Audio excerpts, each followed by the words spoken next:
पाकिस्तान के खिलाफ भारत ने लगाया एक और प्रतिबंध। 23 मई तक के लिए बंद किया गया एयर स्पेस। पाकिस्तानी विमानों की हवाई उड़ानों पर पाबंदी लगाई गई। मिलिट्री एयरक्राफ्ट को भी अनुमति नहीं है।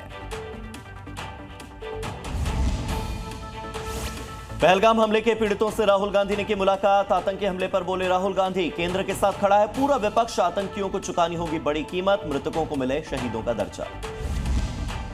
गृह मंत्री अमित शाह के घर पर मंत्रियों के साथ एक बड़ी बैठक बुलवाई गई। सिंधु जल संधि पर चर्चा में जल शक्ति मंत्री मौजूद रहे। समझौते का सस्पेंशन लागू करने को लेकर रणनीति पर हुई बातचीत।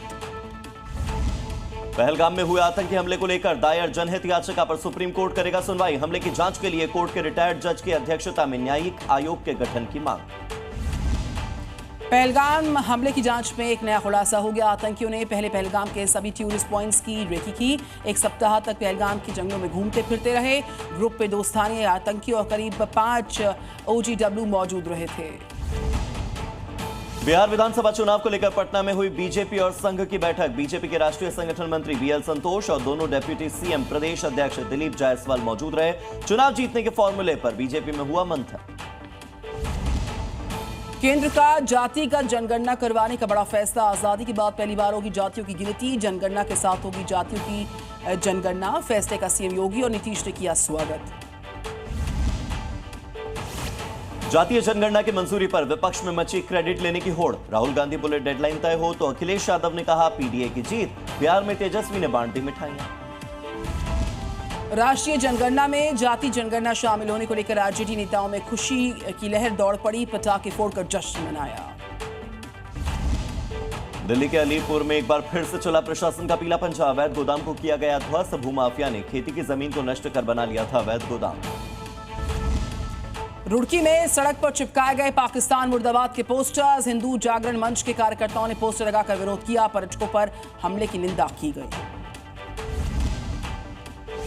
मध्य प्रदेश के इंदौर में बड़ी संख्या में मुस्लिमों ने लगाए पाकिस्तान जिंदाबाद के नारे। भारतीय जनता पार्टी के विधायक ने दर्ज करवाई FIR।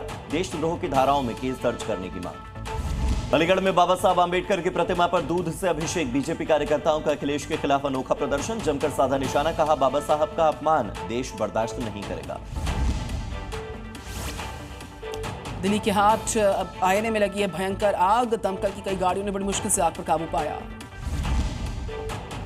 उत्तर प्रदेश के मैनपुरी में खुलेआम चल रहा अवैध गैस रिफिलिंग का कारोबार। कारोबारियों में पुलिस प्रशासन का खौफ नहीं, बड़ी संख्या में गैस सिलेंडर की डिलीवरी की गई। राजस्थान के चित्तौड़गढ़ में अतिक्रमण के खिलाफ प्रशासन की कार्रवाई। 70 बीघा जमीन से अवैध कब्जे को हटा दिया गया।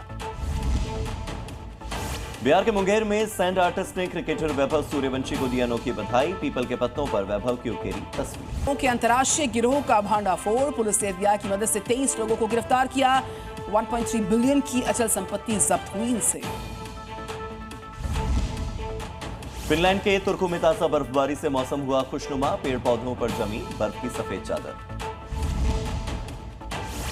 इजराइल के नेगेव शहर में आया धूल से भरा तूफान। विजिबिलिटी न के बराबर। उत्तरी चीन में तेज हवाओं का कहर। तकरीबन 47 किलोमीटर प्रति घंटे की रफ्तार से चल रही है हवाएं। लोगों में दहशत का माहौल। फलस्तीन के जेनिन शहर में तेज तूफान से मुसीबतों में इजाफा। हवा की रफ्तार 80 किलोमीटर प्रति घंटे की रही।